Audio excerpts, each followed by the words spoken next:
السلام عليكم ورحمة الله وبركاته. الكبدة طعمها مختلف. هنحط عندك بقى مادة دهنية، سمنة، عايزة تحط زيت براحتك خالص. نعمل صدمة كده للكبدة. هنعمل كبدة بدبس الرمان، طعمها مزز كده ولذيذ، هتعجبكم قوي. جربي بدبس الرمان، حلوة خالص. وهعمل بقى كبدة تانية بالردة، يعني نوعين كبدة بالردة وبدبس الرمان.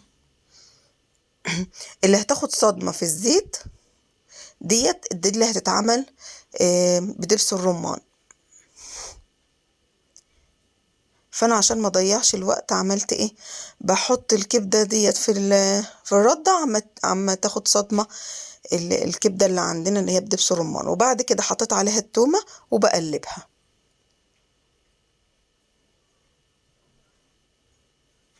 نوعين عندنا كبده دلوقتي والاتنين احلى من بعض، حلوين جدا. بقلبها كده، بحس ان التوم ريحتها طلعت، بحط البصل. بقلب برضو البصلة كده لما تدبل شوية صغيرين كده. عما تدبل برضو هروح تاني للكبدة كده واحط فيها الردة. كمية الكبدة كلها حاول ان انا احط فيها ردة. طعمها جميل ومختلف يا جماعة، لازم تجربوا الاتنين، حلوين قوي. انا مقطعة الكبدة دي شرايح كده كبيرة زي ما حضراتكم شايفين بتاعة الردة، لكن اللي انا عاملاها بدبس الرمان لا، مكعبات صغيرة. انا بوريكم دلوقتي هحط عليها بقدونس، وهحط عليها كمان بهارات الكبدة بتاعة ماي واي.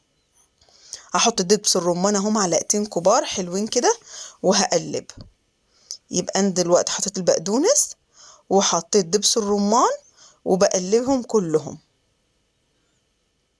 انا مش هحط فلفل اخضر يا جماعه ولا فلفل الوان ولا اي حاجه، لا، انا هخليها كده طعمها حلو، تحسي بايه، بطعم الدبس الرمان فيها. خلاص تمام. في نفس الطاسه هحط فيها زيت،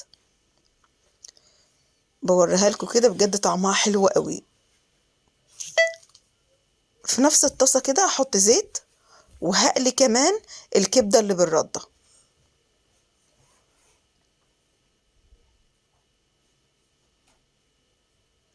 بهارات الكبده يا جماعه اما بتحطيها في الاخر بتدي لها طعم حلو قوي وبتثبت كمان. وعلشان كمان بهارات الكبده بيبقى فيها بصل وتوم، اما بتحطيها في الاخر بعد ما تحمري وتسيبيها شويه، بس لازم تحطي البهارات وهي سخنه، يعني تحمريها على طول وبعد كده تقومي حاطه البهارات على طول. بصراحه بتديها طعم حلو قوي. حطيت كمان بهارات تانية اهيت، بهارات بتاعه مايو بتاعه الكبده. جربوها يا جماعه هتعجبكم جدا. طب افرضي واحده تقولك انا ما عنديش البهارات دي، اعمل ايه؟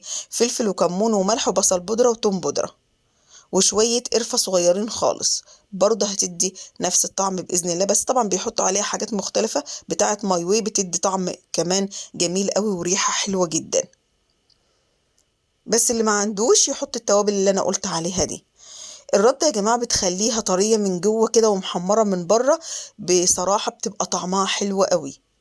الردة دي بتتباع يا جماعة، بتتباع، يعني اسألوا عليها هتلاقوها ان شاء الله، الناس اللي بيبيعوا الدقيق عندهم. طبعا انا قطعت البقدونس كده وحطيته في الطبق عشان يشرب الزيت الزيادة اللي في الكبدة، وحطيته كده بالمنظر ده. حط بقى طحينة، حط شيبسي جنبه، قدميه بقى بالمنظر اللي انت عاوزاه وكليه بالطريقة اللي انت تحبيها.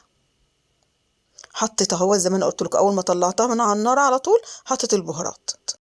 ريحة وطعم مختلف. وشكرا ليكم.